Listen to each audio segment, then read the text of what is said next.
Le film commence avec un homme nommé Sang-jin qui regarde une vidéo de sa fiancée, Su-yeon. Dans la vidéo, Su-yeon annonce qu'elle part en Allemagne et qu'elle a décidé d'annuler leur mariage. Elle explique qu'elle a récemment senti qu'ils n'étaient pas compatibles, surtout à cause de la froideur de Sang-jin. Au départ, elle voulait lui dire en face, mais par peur de sa réaction, elle a choisi de passer par une vidéo. Cette révélation blesse profondément Sang-jin, mais une partie de lui doute encore. Peut-être qu'elle ne parle pas sérieusement? Vu le caractère souvent égocentrique de Su-yeon, il ressent le besoin de vérifier par lui-même. Le temps passe, et Sang-jin reprend son travail de chef d'orchestre. Après sa journée, il rend visite à Hae-yeon, la mère de Su-yeon et aussi son employeuse. Ils discutent ensemble du départ de Su-yeon. Apparemment, cela fait déjà 12 jours qu'elle est partie, mais beaucoup de ses affaires sont toujours là, ce qui les fait douter qu'elle soit vraiment en Allemagne. Ils soupçonnent qu'elle se cache peut-être dans un hôtel. Le principal problème, c'est que Su-yeon faisait partie du groupe musical de Sang-jin, et en son absence, ils doivent trouver un remplaçant. Sang-jin propose d'attendre encore quelques jours au cas où elle reviendrait, mais Hae-yeon insiste pour engager quelqu'un immédiatement, le forçant à obtempérer. Suite à la décision de Hae-yeon, Sang-jin rencontre la remplaçante choisie, une femme nommée Mi-joo, qui était autrefois la cadette de Su-yeon à l'école.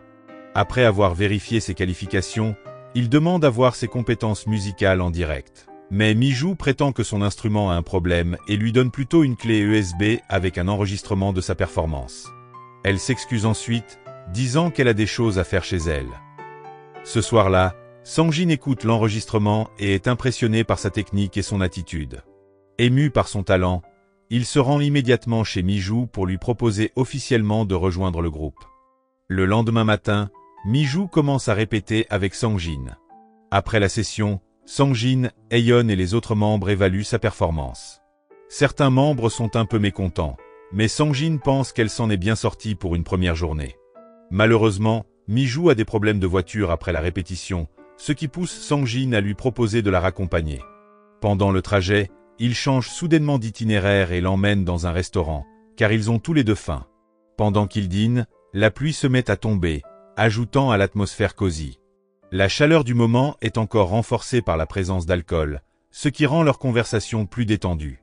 Plus tard, assis dans sa voiture et légèrement ivre, Sang-jin se surprend à repenser à la répétition de Mi-joo. Sans hésiter, il l'invite à continuer à boire chez lui. Mi-joo accepte, et une fois arrivé, ils partagent plus de verres et de discussions qui mènent finalement à une relation intime. Le lendemain au travail, Hae-yeon exprime ses doutes. Elle pense que Su-yeon n'a peut-être pas vraiment fui.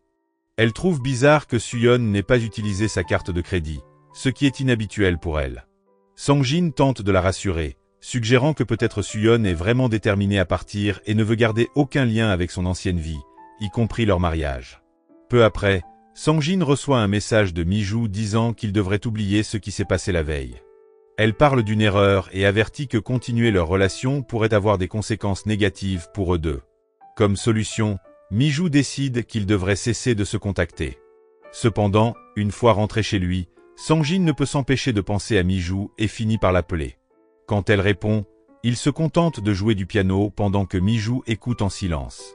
Cela conduit à une nouvelle rencontre entre eux, aboutissant à une seconde relation intime. Le lendemain matin, alors que Mi-joo est sous la douche, elle pousse soudain un cri. Alarmée, Sang-jin se précipite pour voir ce qui se passe. Mi-joo écarte ses inquiétudes, disant que l'eau est devenue brusquement très chaude. La scène revient alors 3 mois plus tôt, quand Sang-jin et Su-yeon venaient d'arriver à Séoul pour s'installer dans leur nouvelle maison et préparer leur mariage.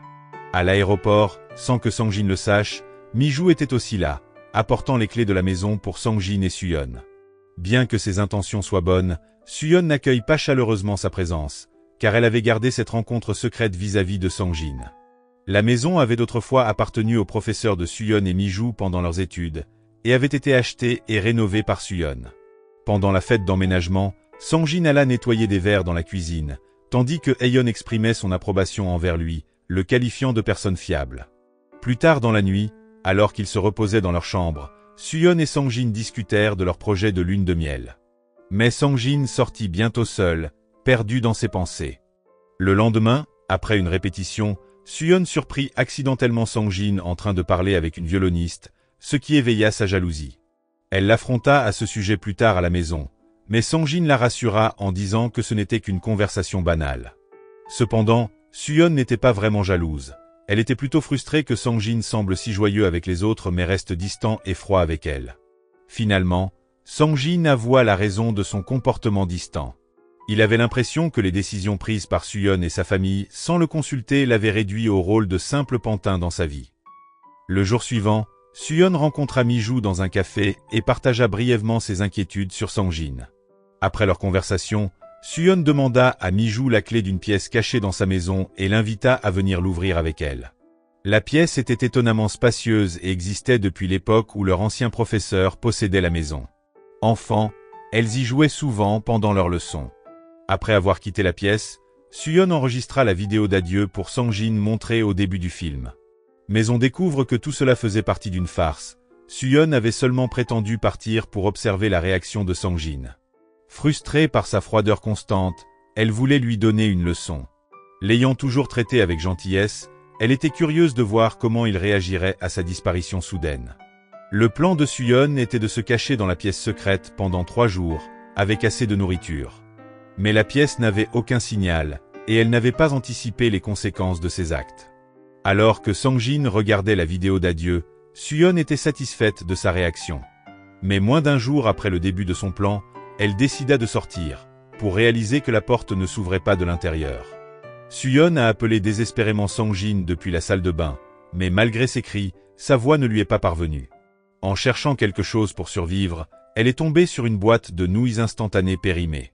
Bien qu'elles soient couvertes de moisissures, elle les a nettoyées avec soin et a constaté qu'elles étaient encore comestibles. Ces nouilles sont devenues son seul moyen de survie.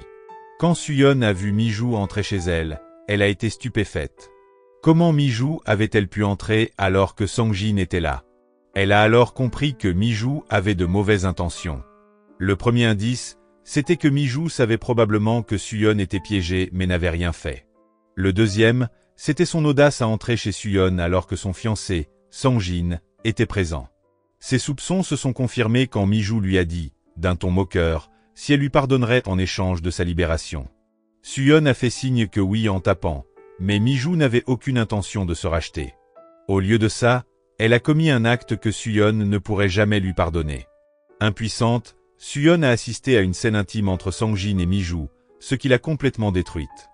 La scène revient ensuite 7 mois plus tôt, quand Suyeon avait confié à Mi-joo la rénovation de sa maison. Un jour, leur ancienne professeure, l'ancienne propriétaire, est venue leur rendre visite. En visitant la maison, la professeure leur a révélé qu'elle avait toujours su que Suyeon et Mi-joo s'introduisaient souvent dans la pièce secrète. Au début, elle pensait que c'était juste 2 amis d'enfance qui jouaient ensemble, mais avec le temps, elle avait compris que leur relation était bien plus que ça. Une fois les rénovations terminées, il ne restait plus qu'à attendre le retour de Suyeon. Mais contre toute attente, celle-ci a appelé Mi-joo pour lui annoncer qu'elle arriverait bientôt. Avec son fiancé, Sang-jin. De retour dans le présent, toujours prisonnière, Suyeon a regardé, le cœur brisé, Sang-jin et Mi-joo partager un nouveau moment intime. Le lendemain, Mi-joo est revenue affronter Suyeon, lui annonçant qu'elle voulait lui voler sa vie et prendre Sang-jin pour elle. Furieuse, Suyeon a ouvert le robinet d'eau chaude, faisant monter brusquement la température de la douche et poussant Mi-joo à hurler. Après le départ de Mi-joo, Sang-jin a appelé un plombier pour vérifier la salle de bain. Après inspection, celui-ci n'a rien trouvé d'anormal. Pendant qu'ils discutaient, Suyeon a encore une fois tenté de crier à l'aide, mais sa voix n'a pas été entendue. Cependant, le plombier a cru percevoir un bruit, qu'il a mis sur le compte d'un fantôme. Ses soupçons se sont confirmés quand le robinet s'est mystérieusement ouvert tout seul, le faisant fuir en panique. Pendant ce temps, Sang-jin était avec Haeyeon, qui commençait à être convaincue que sa fille, Suyeon, avait vraiment disparu. Inquiète, elle a décidé de porter plainte. La police a alors lancé des recherches officielles, commençant par inspecter la maison de Suyeon. Leur objectif principal était de vérifier si Sang-jin était impliqué dans sa disparition. Mais comme il ne montrait aucun comportement suspect et ignorait tout, il a été innocenté. Les jours ont passé, et Suyeon est resté enfermé tandis que Sang-jin et Mi-joo profitaient l'un de l'autre. Un jour, chez Mi-joo, Sang-jin a accidentellement vu le code de son verrou. À sa grande surprise, c'était la date de naissance de Suyeon. Intrigué, il a interrogé Mi-joo, qui a simplement répondu que c'était l'ancien code laissé par le précédent propriétaire. Plus tard, au travail, Sang-jin a reçu la visite de Haeyeon, qui lui a montré quelque chose d'étrange dans la vidéo d'adieu de Suyeon. En regardant de plus près, ils ont aperçu un reflet dans le miroir, une main supplémentaire, prouvant que Suyeon n'était pas seul en filmant. Sang-jin a trouvé ça bizarre, et en examinant mieux, il a reconnu la main de Mi-joo grâce à son bracelet. Bien qu'il l'ait réalisé, il a choisi de ne rien dire à Haeyeon pour l'instant. Plus tard, Sang-jin a confronté Mi-joo alors qu'elle lavait des raisins. Profitant du moment, il a déverrouillé son téléphone avec la date de naissance de Suyeon et a découvert des messages prouvant qu'elles avaient des sentiments l'une pour l'autre. Sous le choc, il a gardé son calme et a directement demandé à Mi-joo où était Suyeon, mais celle-ci a fermement nié en savoir quoi que ce soit. Ce soir-là, à la maison, Suyeon a ouvert et fermé le robinet à plusieurs reprises, ce qui a rendu Sang-jin méfiant. Il a fini par comprendre que quelqu'un essayait de communiquer avec lui. Pour en être sûr, il a demandé à cette personne d'ouvrir à nouveau l'eau. Quand le robinet a réagi, il a été stupéfait. Il a refait le test et quand l'eau s'est encore mise à couler, il a réalisé avec horreur que Suyeon était toujours dans la maison. Le problème, c'est qu'il ne savait pas où. Après réflexion, Sang-jin a enfin compris qu'elle était piégée derrière le miroir. Mais au moment de le briser, il a hésité. Une terrible pensée l'a traversé. Suyeon avait tout vu, y compris sa trahison avec Mi-joo. Terrifié par les conséquences, il a renoncé à la sauver, de peur de ce qui pourrait arriver une fois libre. Il est alors allé retrouver Mi-joo, désormais au courant de l'emplacement de Suyeon. Finalement, Mi-joo a tout avoué. Avec la vérité révélée, ils se sont retrouvés face à un dilemme. S'il libérait Suyeon, il risquait la prison. Mais s'il la laissait là, elle pourrait mourir. À la maison, Sang-jin a parlé à Suyeon de sa situation. Plus tard, après sa performance, Haeyeon l'a félicité, mais a remarqué son expression étrange, comme s'il cachait quelque chose. Elle lui a demandé directement s'il avait découvert où était Suyeon. Pris au dépourvu, Sang-jin a nié. Haeyeon a alors évoqué sa carrière, lui rappelant qu'il devait tout à Suyeon, et que si elle disparaissait, ce serait un désastre pour lui. Indirectement, elle l'a poussé à agir pour la ramener. Soudain, Sang-jin a reçu un appel manqué de Suyeon, tandis que Mi-joo recevait un message d'elle. Ça les a paniqués. Cela signifiait qu'elle avait retrouvé un réseau et que leur crime pouvait être révélé. N'ayant pas le choix, ils ont décidé de se retrouver pour en discuter. À ce moment-là, Mi-joo hésitait à libérer Suyeon, mais Sang-jin, lui, n'avait plus de doute.